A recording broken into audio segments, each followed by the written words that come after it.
There's a reason why all through this career, he was known as the Spanish magician. Thiago Alcantara was different from the rest, and in the end, he gave to football what football gave to him.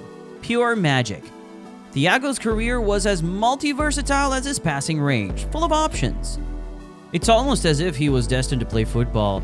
His dad, Mazino, used to be a former footballer back in the day and was part of a Brazil team that won the 1994 World Cup, including that iconic celebration with Bebeto and Romario in 1994. He was born on April 11, 1991 in Italy, and being the son of a footballing dad, his early life featured a lot of travels. Thiago's professional career started in Brazil, where his dad, Mazino, had come back to end his playing career. He featured for Flamengo and Eureka in the youth team setup. But by 2005, Thiago was ready to forge his path in the game, and this decision took him to Spain and a date with La Masia. He joined the Barcelona youth team setup at La Masia, and from there, Thiago started developing into a proper talent. He was now 14 in 2005 when he joined Barcelona, and as the year progressed, he got even better. In 2008, Thiago was a constant feature in Spain's under-17 Euro winning team and even scored in the final. And at that point, he'd now become so good that he was ready to take his chance with the senior team. Towards the end of the 2008-09 La Liga season, Barcelona had performed an internal sweep in La Liga. They'd already won the league with games left to spare, and as a result, Pep Guardiola decided that he'd rotate his squad and give a couple of players an opportunity, and one of them was Thiago, who made his debut against Mallorca. This was what he hoped would be the first of many. By 2009-10, Pep was ready to give more first-team opportunities to Thiago, but just when it looked like his career was on the up, he suffered an injury early on that would come back to haunt him. Initially, Thiago beat the knee injury and came back to make 2 appearances for Barcelona. It was clear he was talented, but it seemed luck wasn't on his side. When his opportunity to get a run of games in the first team came along, until the 2010-11 season came along and Thiago came into the spotlight. He managed to stay fit enough to make 16 appearances in all competitions for the first team, and even managed to get on the score sheet too. But you see guys, Thiago's game was never about the numbers. He was the type of player who controlled the game. His ability to read where the next pass should go, quickly scan the area, and easily get scale players with a sharp turn was spotted by Guardiola, and apparently all 3 national teams interested in him. So here's the deal. Thiago's dad, Mazino, is from Brazil, meaning he qualified to play for Brazil naturally. But he was born in Italy, so he could play for the Italian national team as well. However, despite the efforts of these 2 countries to try to get him to play for them, Thiago's mind was made up. He wanted to play in the place he called home. His home, the one he'd grown up in. Spain. He'd represented them at all levels of international football, including scoring the goal that won the 2011 Under-21 Euros with this stunning free kick. Thiago was fast becoming a rising star. The plan must have been to keep him and allow him to develop in the coming seasons, but this was always going to be a problem. It's not as if he wasn't good enough to play for Barcelona, but the situation was that the guys in front of him were Xavi, Iniesta, and Sergio Busquets. Thiago knew he was only going to get a handful of minutes with these guys around, or if one of them got injured. The man was talented enough to play, so he decided to wait and see if the situation would change, but it remained the same. Pep Guardiola left in 2012, and the new man in charge, Tito Villanova, well, he didn't change much regarding Thiago's situation. He was getting minutes, but these were off the bench or in matches Barca was expected to win against lesser opposition, and Thiago was now getting increasingly frustrated and ready to leave. First though, he had the Under-21 Euros to prepare for, and after guiding Spain to the final against Italy, Thiago went on to steal the show.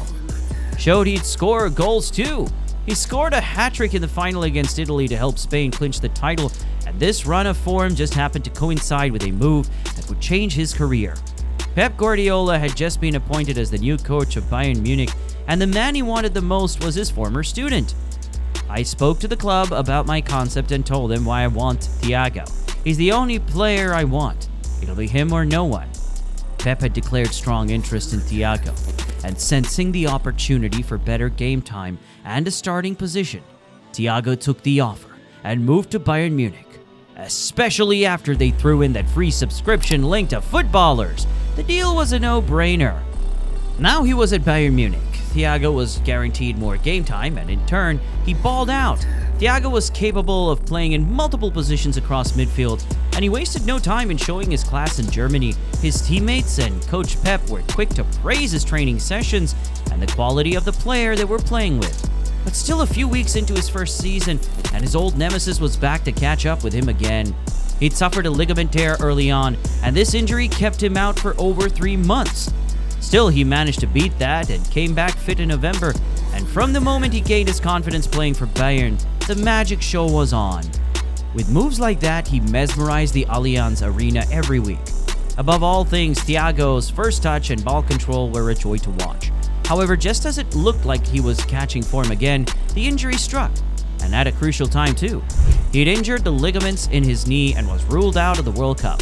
It was so bad that he missed over a year's worth of action and was only able to play 13 games for Bayern in the following season.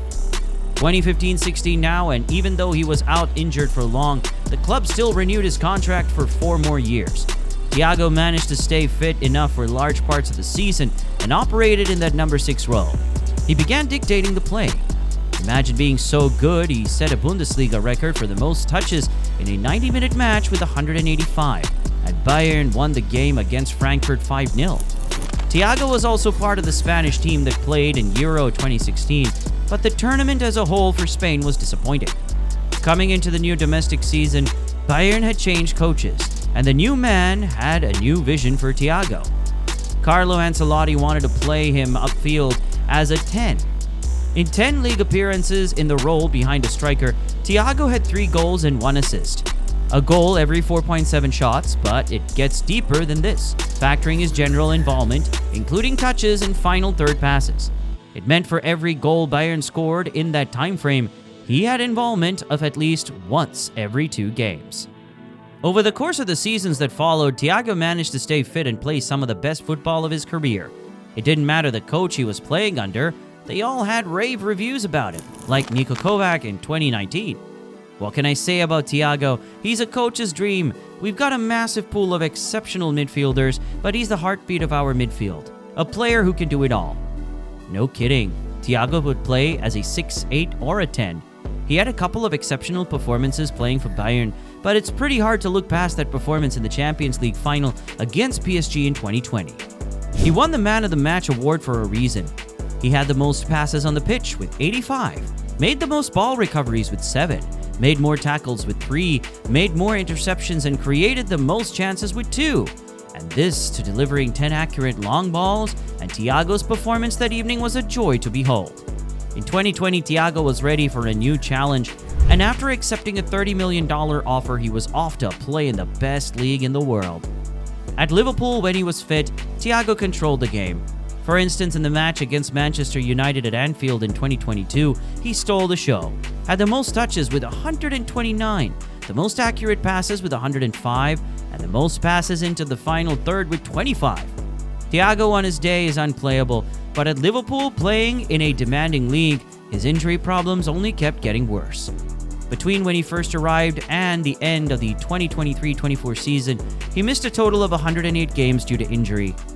Thiago couldn't stay fit, not because he wasn't trying, but because the injuries he'd suffered early on, well, they'd caught up to him. At the end of the season, Thiago announced his decision to leave the club, and there were speculations of him either moving to the Saudi Pro League or even his native Brazil. But Thiago put an end to all of that when he shocked the world. He was retiring from the game. A legend in his own right, Thiago at his peak was a passing genius everyone feared and respected. But his body unfortunately couldn't keep up. And the one who performed magic tricks with the ball couldn't perform his greatest magic trick of all, healing himself.